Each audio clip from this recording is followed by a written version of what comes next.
So this tip is going to take you like 3 to 4 minutes. You're gonna find the biggest wasters in your account. You can never guarantee everything works 100%, but this is almost as close as you can get. There's something within that target that's triggering for performance. So all I have to do is, if you have not explored that, game changer.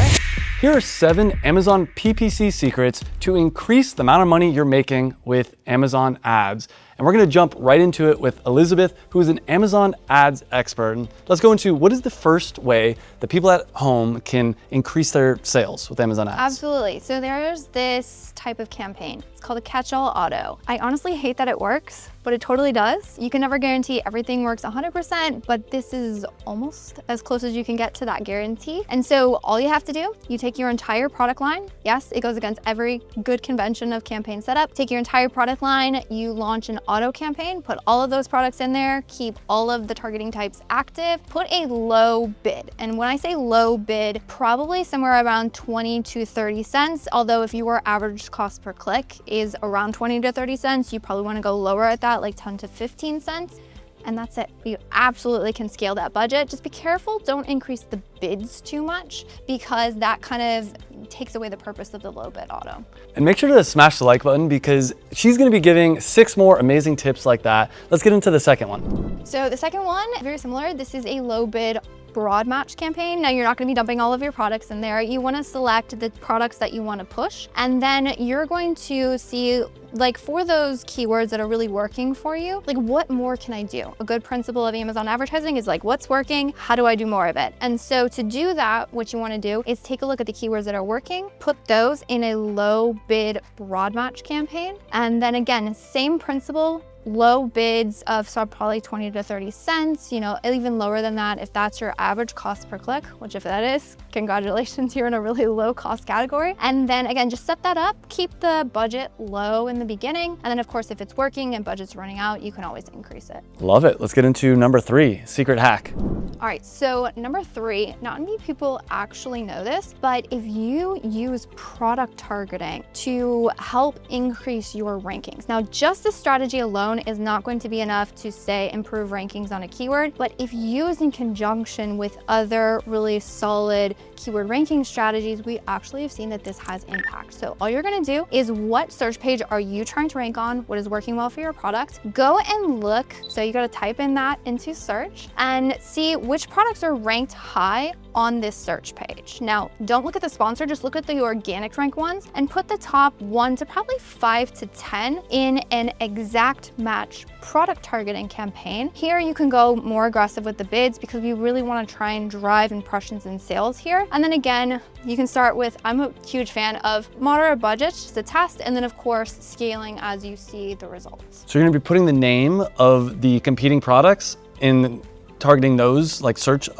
or product targeting, or how does that work? Yep, so what you're gonna do is say, I wanted to rank on the keyword water bottle. Yep. I would go type in water bottle into search, and I would say, okay, these 5 products are ranked organically on the search page. I'm gonna grab those ASINs. I'm gonna go into my account sponsored product targeting campaign, use exact match product targeting here, dump in those ASINs, and we're off to the races. Love it. All right, that brings us to number 4, secret for increasing your Amazon sales using ads. What do we got? Yeah, absolutely. So this next tip is going to help you stop wasted ad spend. We all know that we should be going through our search term reports and adding negative keywords, but let's be honest, a lot of sellers skip it because it is a huge chore. So this tip is going to take you, when you're familiar with it, like 3 to 4 minutes. You're gonna find the biggest wasters in your account, and at least, you know, if you haven't gone through everything, you've gone through the things that matter. So Amazon Ads Console has a new targeting tab, which, by the way, if you have not explored that, game changer. But what you're going to do is go into your ad console, click on the targeting tab, and then you're going to probably look at the last 30 days or so, sort spend highest to lowest. So this is gonna show you all of the highest spend targets in your account. And what you want to do is you want to work down that list looking at ACoS. So where are my high ACoS keywords? And then you also want to pay attention to the targeting type. So exact match is only going to pull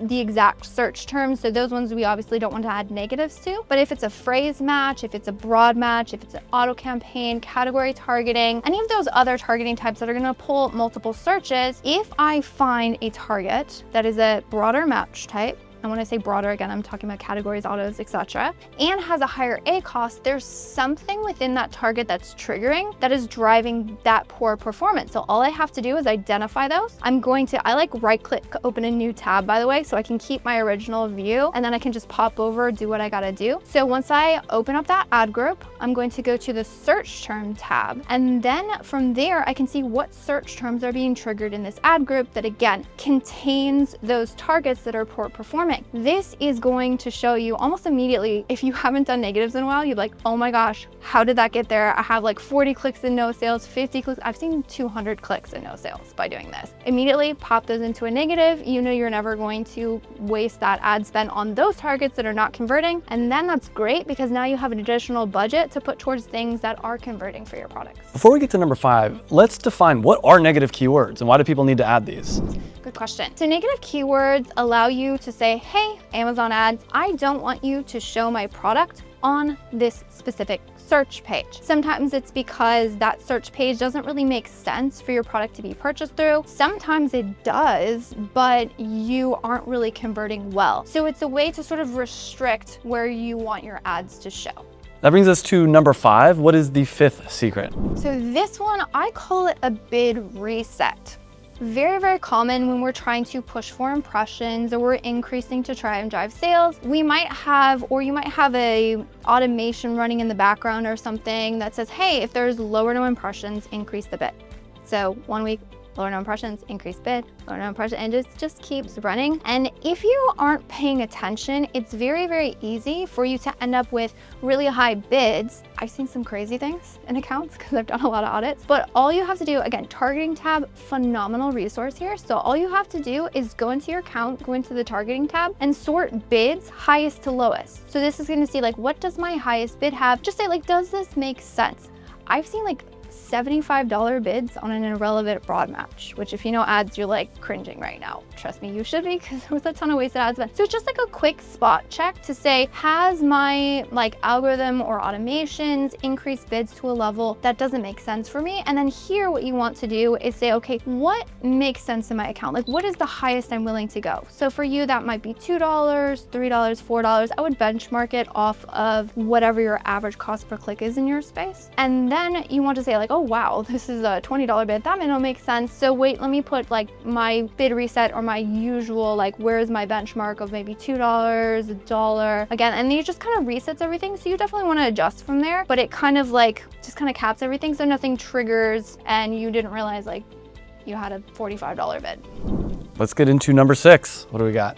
Number 6 is budget optimizations. Everybody talks about bid optimizations, negative keywords, and a lot of times budgets are left out of the equation. And so budgets can be great for 2 things. One is putting more spend on the things that are working, and then also decreasing spend on the things that aren't performing as well. A lot of sellers get sort of nervous to decrease budgets on specific campaigns. I would say yes, if you're like being super restrictive, that's definitely gonna hurt your reach. But say you have a newly launched campaign that has like 100% ACoS or something. I might not necessarily want to increase that budget, but if you have something that's performing really, really well, so those are examples of those 2, like tip 1 and tip 2 with the catch-all auto and the low bid broad match. I told you like, hey, don't increase the bids. Like you're probably going to want to because the ACoS is going to be great, but if you do that, it's going to sort of like, it's going to shift the strategy there. It's no longer a low bid. So how do you scale or how do you get more of that?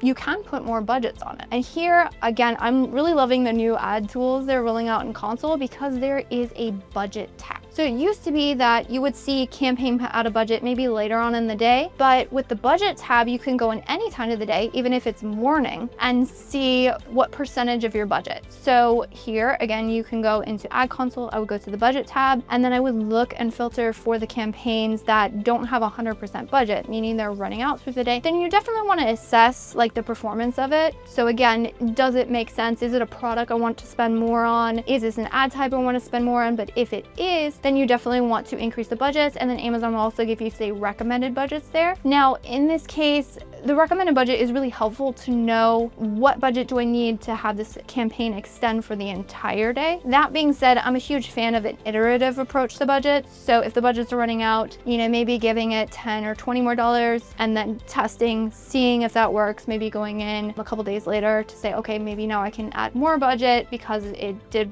just as well with that extra $10 or $20. And that brings us to number 7. What is your 7th tip? All right, number 7 tip, again, is going to involve some new tools from Amazon. This is in the business reports though, and also involves the product tab. So oftentimes you'll see a product that's doing really well.